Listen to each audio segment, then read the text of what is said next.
Hey there, thanks for finding the Healthy Butter channel. My name is Chris Butterworth, and today we're going to talk a little bit about Mace 360s and programming for Mace. Let's see. In the background, I'm doing what I consider heavy Mace 360s, and my definition is far different from what you find on the internet. Looking online, what hits my Instagram feed and my YouTube feed is lots of really big guys trying to do 100 plus pounds, 70 kilos, 50 kilos, whatever.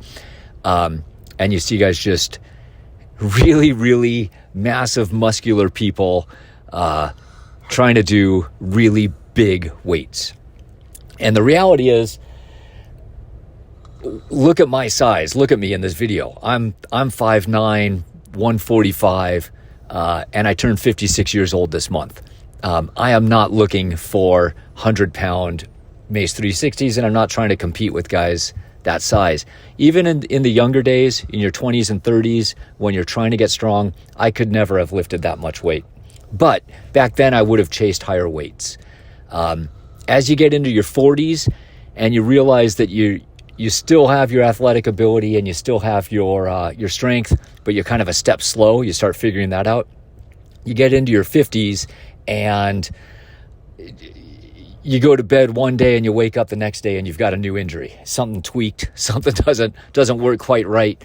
The last thing I need to do is go swing for maximum weight. Can I do 3 reps with 40 pounds, 50 pounds, whatever?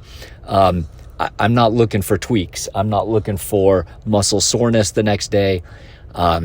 So with this particular weight, again, your program has to fit you personally. For this particular weight, I'm doing a 20-pound Onnit Mace. I'm doing 12 sets of 15 reps on an EMOM-style with a 90-second timer. It works out to be approximately 35 to 40 seconds of work and then 50 to 55 seconds of rest. Now, this is the 3rd or 4th time I've done this particular workout, and I noticed today that the rest seemed too long. So my body is getting used to it.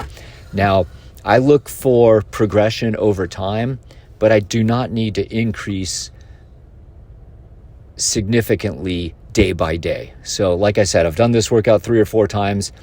Now, let's look at the things that I can increase. I can shorten the timer so that you do more work in less time. I can add reps to each set, which is called which is called density. So I can do 17 or 18 or 20 in each set. Or you can add the number of sets, which is called volume. Instead of doing 12, I could do 14 sets maybe next time. So I'm not exactly sure which one I'm going to increase, but I am going to increase next time because this workout was a little bit easier than I would have wanted. The goal is to find that sweet spot. You want to be sweaty. You want to be tired during the workout. You want to feel like you worked out later, but you also want to feel awesome. And I think this one was just a little bit easy for me.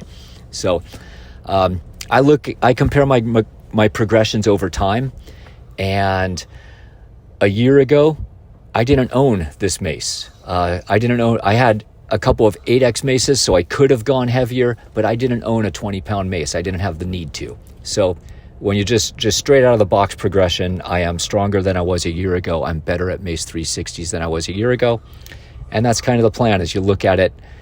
You look at it over time. Where was I 6 months ago? Where was I a year ago? And how can I increase ever so slightly month by month? That's all I've got for today. I hope you found something useful. I hope you enjoy Mace 360s. Go get better.